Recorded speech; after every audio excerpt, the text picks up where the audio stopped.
What do Rob Zombie, Pantera, Linkin Park, and Guns N' Roses all have in common? Legendary artist-manager Andy Gould. In our continuing series examining the hard rock and metal landscape today, we sit down to discuss when do you need a manager and what you need to be aware of to attract good management.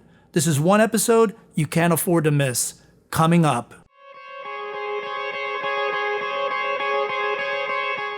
This episode of the MUBUTV Insider video series is brought to you by the Music Business Registry. The Music Business Registry is the leading music industry publisher of the most up-to-date contact information for major and independent record label A&R, music publishers, artist managers, music attorneys, music supervisors, and much, much more. The Music Business Registry is the trusted industry standard and source serving the music business community for over 30 years with the most accurate and up-to-date contact information available. Their titles include the A&R Registry, the Film and Television Music Guide, the Music Publisher Registry, and the Music Attorney Registry. All of their publications are available in PDF, CSV, or online subscription. Visit musicregistry.com and use coupon code MUBUTV10 at checkout. That's musicregistry.com. Coupon code MUBUTV10. When you're ready to put your music to work, musicregistry.com. Hi, and we're back here live at the first annual Global Rock Music Summit here in Hollywood, California at the Roosevelt Hotel.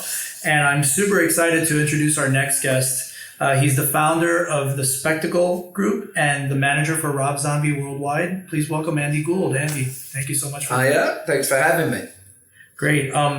Andy, you started your professional music career in music publishing, and when did you make that switch to artist management? How did that all come about?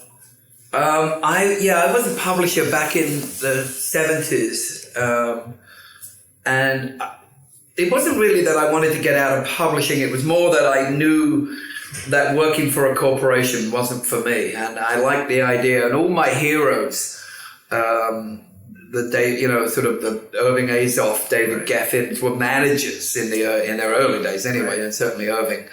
I liked the idea of having a one-on-one relationship with the artist and not having to go through people. So, I mean, I still like music publishing, and but I just knew being a corporate guy wasn't for me. I just was too outspoken. I'd never last. You came up in a different era of music managers, I'd say. In the UK, and what were the circumstances that brought you to America? How did that whole transition take place? Well, I'd always managed in England. We had a company over there, but I was making money from being a music publisher, and so that was a job, but I always managed on the side. And then I got headhunted by a company called April Blackwood, which was CBS Records publishing company. And they bought me to America. So blame them. 1979. Because I'd had a couple of sort of successes in England, and they wanted someone, it was around 1979 was a big time for punk rock and new wave. And they wanted someone in America that could speak English. Wow. I mean, literally, yeah. Literally, So they brought me over, and then I stayed as a publisher here in New York, actually, for about 3-4 years. But that's when I really realized that if you're gonna make it, you got to go out on your own. If you're gonna make it, you can't wait for you can't. I mean, look, people have made millions of dollars working for record labels. God bless them. Right. But I knew I had to be a manager. Right. Cool. Now, coming from that era, how did that help you professionally or influence you as a manager? Those experiences or coming into America. I mean, I think the number one thing is that you see some of the old timers, whether it's, Peter Grant or Don Arden or all the, the classic old managers that we've all read about, or even older people like Rick Sales, you would look at them and say, that's the way you do it. You just would be backstage at a gig as a publisher, or you'd be in the studio or somewhere, and you just see the interaction of the manager with the band, and you just know that was, because they don't, the most part, even though the record labels are writing big checks, right, and music publishers are writing big checks, they're often referred to as sort of the enemy.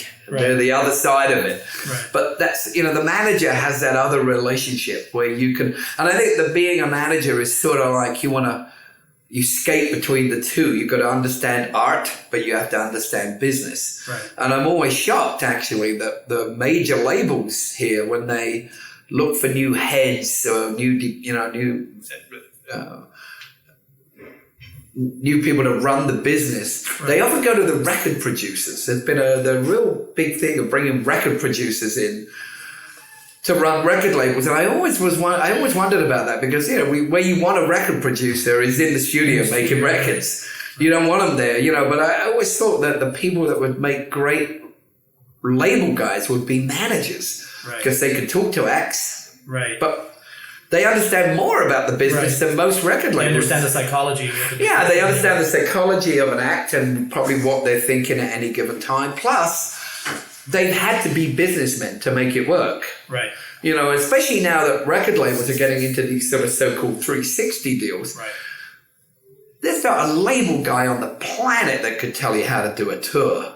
Right. As I always say, they can barely sell records. So how would they know about, what a touring budget is, or what good merchandise is, and more, who's, how to break it, how to think globally about an act, and, because that's really important now, more than ever. Is to go, okay, well, it ain't breaking in America, but maybe it's breaking in Italy or Sweden or someplace, Yeah. I'm drinking, by the way. Oh, so. No problem. And please indulge.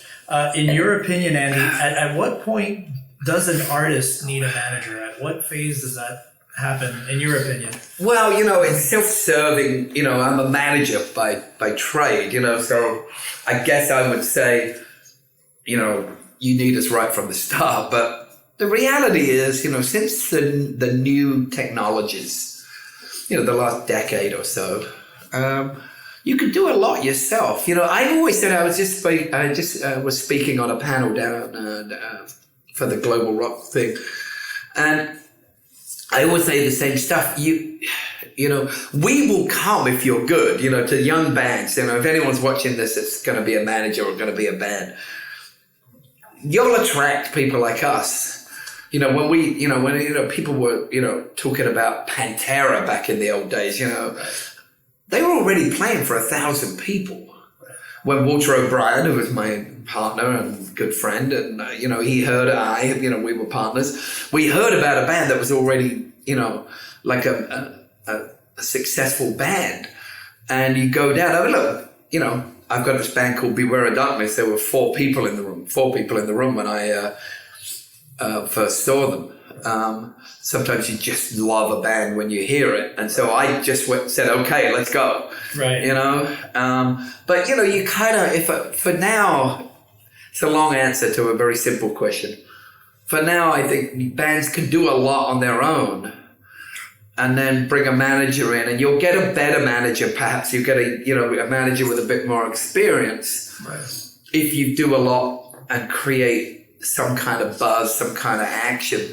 But having said that, you kind of need a manager. You want someone to speak for you. Right. But, a lot of guys make this thing of bringing in their best friend or their cousin or their dad.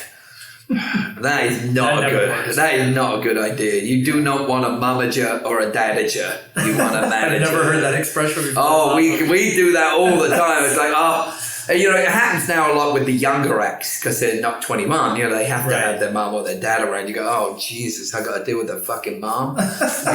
Right. So not all the time. There are some mums that are good. So for new rock bands today, what would you say is the most important factor in attracting good management? I sort of wrapped my panel up today with this line, and I've always believed this.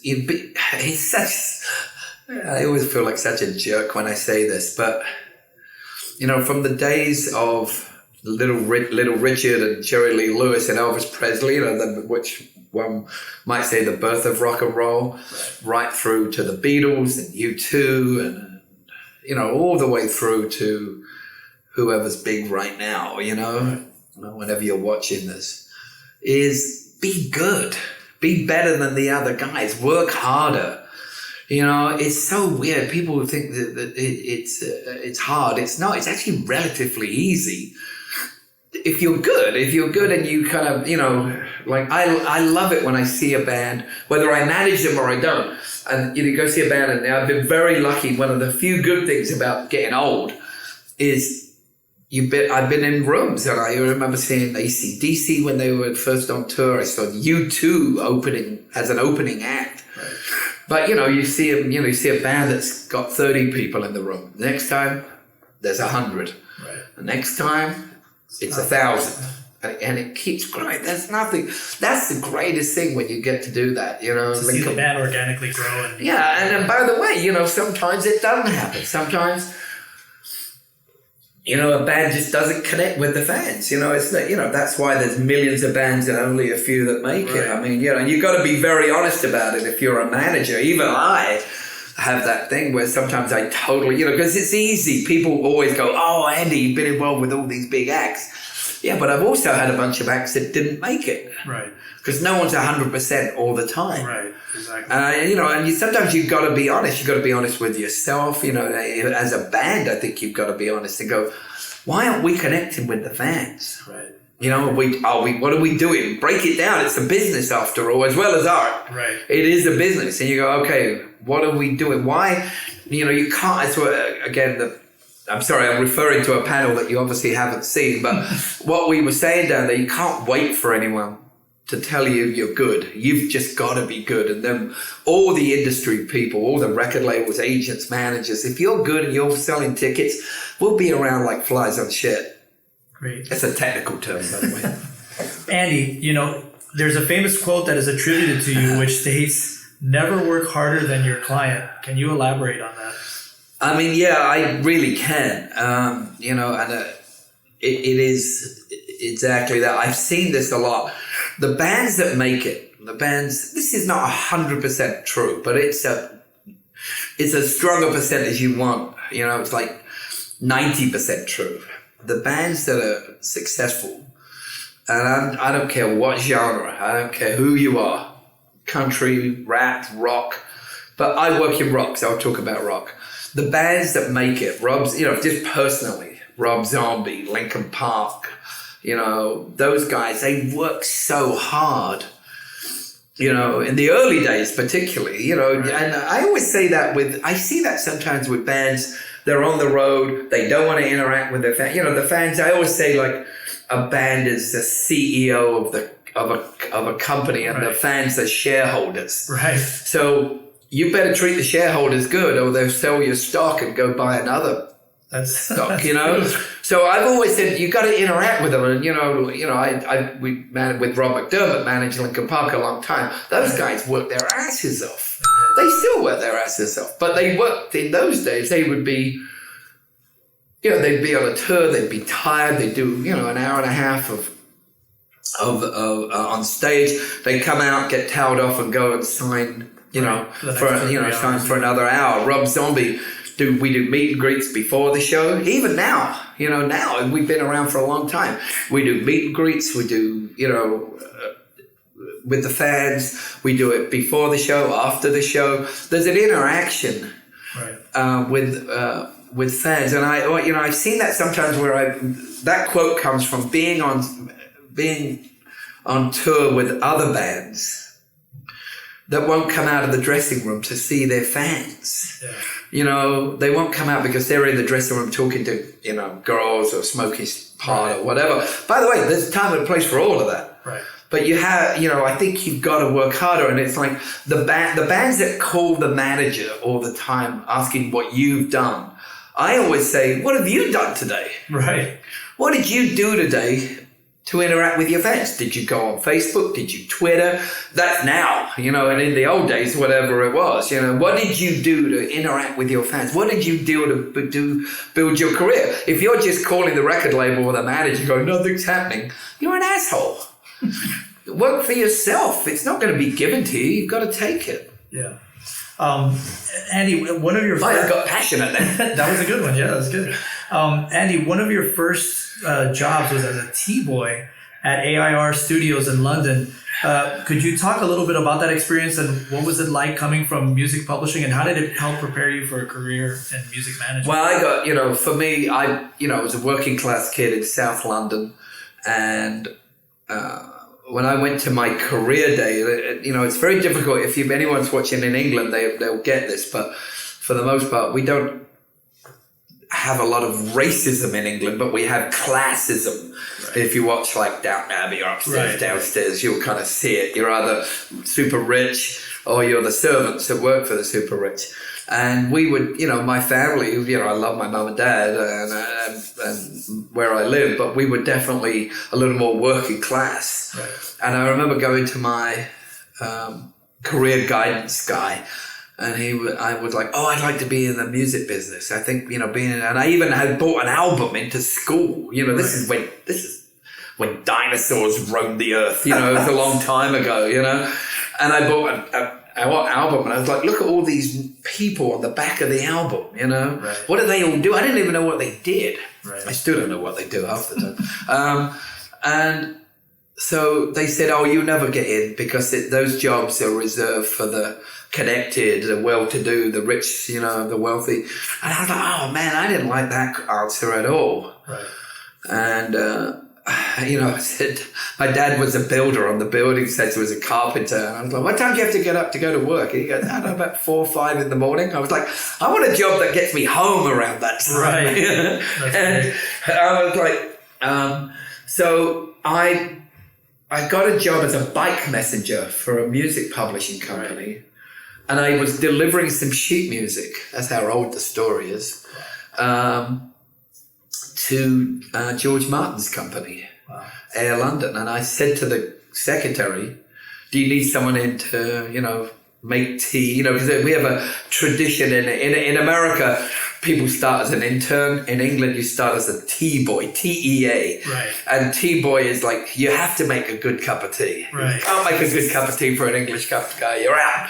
And so I guess I learned that skill. And so I got a job working for George Martin's company. And it was crazy. I was this working class kid who took, 2 buses and a train to get to work. Wow. But I was working for the guy that produced the Beatles and there were 4 producers all in one building. The guy that produced Manfred Mann, the Hollies, the guy that produced Tom Jones, wow. The guy that produced, oh my God, everyone came out of that school. So it was sort of like going from, it was like a dream come true, surrounded by all these, all these very creative people and sort of learning what was important to them. That's sort of where I kind of got into publishing because they had a publishing company. Right. And I realized how important the song is. The same was, I now do movies as well right. as my management career. And, the song is everything. Right. And the script is everything. You don't have, you can put 10 actors in a shitty movie with a shitty script, it ain't gonna work. Right. And the same thing, you can have, a song with every major star in it, but if the song isn't good. Right. So I kind of think that's what got me from publishing. I was like, you remember little things about every part of your career. And for me, my publishing background is still now as a manager, is this a good song? Right. Is this going to be a good song? And I think that's what it always boils down to. Yeah, always, yeah. So I guess it's safe to say that Andy Gould makes a mean cup of tea. I still make a mean cup of tea. That's great. So, did that experience there at AIR, did that help you in terms of growing your network into business? I'm assuming you're telling me all these people that were in each room. I mean, did that help you? Yes, it was extraordinary. I think the thing was also that what I learned was people react. There's a lot of people that come in the business and they're not particularly classy. Right. they are, and that can work too, people that yell and scream and stomp and everything. But when you really get to the good ones, you get to the people that have done really well over a bunch of time, we approach it like like we're doing this interview. We have a conversation. Yeah, and someone tries to fuck with you, if I can say that word, then you're going to try to fuck with them back. But for the most part, what I learned about being there early was there's a sort of camaraderie of business people. And I think I still have that within the business with my friends, and even people that I don't know. There's, just stop and say hi, and there's always a moment. And that's the same thing even with bands, that you have to remember. Look, it ain't, I get it, people, it ain't digging ditches, it isn't hard manual labor, but it is hard work. It is. It just is. I know what people, people look at these kind of things. Oh yeah, I feel really sorry for big rock stars. Okay, that's a fair statement, but it takes a lot to get there. It just takes a lot. It takes commitment. You're on the road. You get that thing. I remember you should, and by the way, you should never name drop. Keith Richards told me that. Yes. I remember talking to Robert Plant one time, and he said, you don't pay me to sing. You pay me for the other 22 hours of the day. Wow. Now, switching a little bit, one of your longest relationships in your artist management career has been with Rob Zombie. How did that relationship begin, and what do you attribute it to lasting as long as it has? I remember sitting with Rob, and he had such a good answer of like what his goals were. It was like, I want to, make a record. I want to direct all the videos. Maybe I can parlay directing the videos to making movies. Maybe we'll start with horror movies, and then maybe as I get a bit older, we'll translate horror movies into real movies. Maybe, by the time I'm 50, I can be walking down the carpet and, the Oscars. I was like, wow, He had a clear vision. He had a major clear vision, and I think, what I attribute the relationship working with so long is Rob. Because, we literally speak every day. I mean, literally speak every day. I mean, Christmas Day, holidays. I mean, but not, he's not calling me to bitch about the brown M&Ms, right. Or all the kind of silly stuff right. you hear. He calls because he's genuinely cares about his fans and about his audience and about himself. So he'll call and go, what about this? What about that? And you want to have that relationship. Right. If someone's calling you and just bitching and fucking crabbing the whole time, then you're going to try to avoid the calls. But right. I enjoy my call. We have a call always at around 10 o'clock in the morning, and we always have a call last thing at night. And for me, and Rob's even said, I know it's probably a pain in the ass that I call all the time. It's not. Right. I wish other bands I managed had that same kind of relationship. Yeah. But I don't, sometimes, I get other bands, and then they call every day and all they do is like bitch and crab about shit. And I was like, that's not what I'm talking about. Give me input. Right. Tell me what I can do to make it better for you. Right. And then I'll go and do it, because, it's a two-way street. So it's communication. It's if you ask people that have been married for a long time, it's the same thing. Right. It's a communication relationship. I agree. We kind of talked about the film thing. In the last few years, you ventured into the world of film production, especially with Rob Zombie crossing over now into doing features and everything. Was that transition a natural progression from you coming from the music world? Well, it was really a natural progression from both of us, both Rob and I. And we always loved movies, whether it was something we bonded on, early horror movies, Marx Brothers, and just general movies. We talk about movies all the time. And Rob, it's very different now. Back in 1991, 92, when we first got the record deal with Geffen, Rob wanted to direct all of his own videos, and I can't tell you how much they fought us on that. Now it's pretty common that bands direct their own videos, right. But back then, almost unheard of. I mean, it was. I think we were the first to ever do it.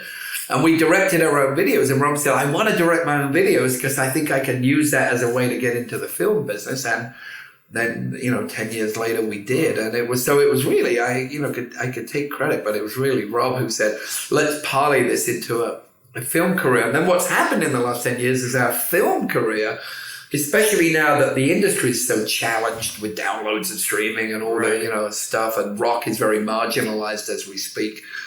To have this other major career as a writer-director, and for me as a producer, has given us, what we see now when we go to, we were just literally came back from Australia, and we go and do these meet and greets, and it's 90% of the people have the DVD of the movie, not the CD of the music.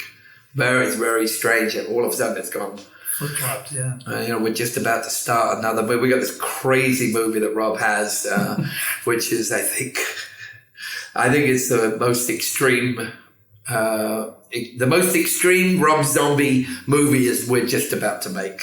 Wow, it's really cool. Fantastic. That was an incredibly insightful interview with Andy. A lot of great value in there for you, especially if you're looking for a manager. So insiders, question of the day. What did you feel were the most important aspects in Andy's conversation with us and what he spoke about in this video regarding artist management? Was it at what point does an artist need management?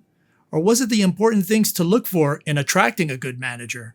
Or was it his poignant quote, never work harder than your client? Or was it something else that stood out to you? We'd love to hear from you and connect in the comments below. Thanks as always for watching this video. Please make sure to subscribe to MUBUTV for more information on how to educate, empower, and engage your music career. In addition, we've recently put together a free guide on the most important factors to look for when seeking out a manager for your music career. This is one of the most critical choices you will make in building your team. So if you're interested in receiving it, we've included that to a link in the description below. It's totally free and goes through the top do's and don'ts before you even think about reaching out to a manager, such as, where am I in my music career? How much of an audience have I built on my own? Does the manager understand how the music business works and functions today? Do they have any established relationships within the music industry? And if not, are they committed to building the necessary relationships needed for your career? This guide will provide you with some of the most crucial questions and other factors you need to be aware of and asking yourself when making a decision regarding this important aspect of building your team. So if you're interested in receiving that, we'll link to it in the description below. You can also check out a summary of this episode and everything we talked about in the YouTube description as well.